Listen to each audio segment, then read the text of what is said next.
If you are wondering whether Madden NFL 27 is available through any kind of Game Pass subscription, then yes, technically it is. The game is available through EA Play and EA Play Pro.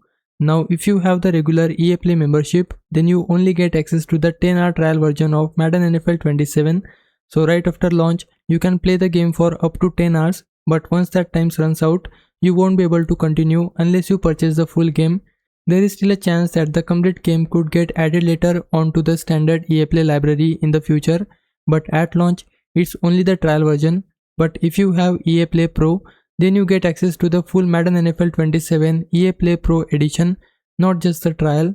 That includes the complete game, up to 3 days early access solo challenges, 500 MUT points per month for 12 months, a cover athlete elite MUT player item, superstar legendary XP boost, plus a season 1 player item as well. And if you happen to have Xbox Game Pass Ultimate, then you already get access to the regular EA Play membership included with it, which means you can still use the 10-hour trial through Game Pass. So if you don't want to pay full price for the game but still want unlimited access to the complete version, then EA Play Pro is basically the option for that. And yeah, that's pretty much it. Leave a like and subscribe my channel. For now, thanks for watching.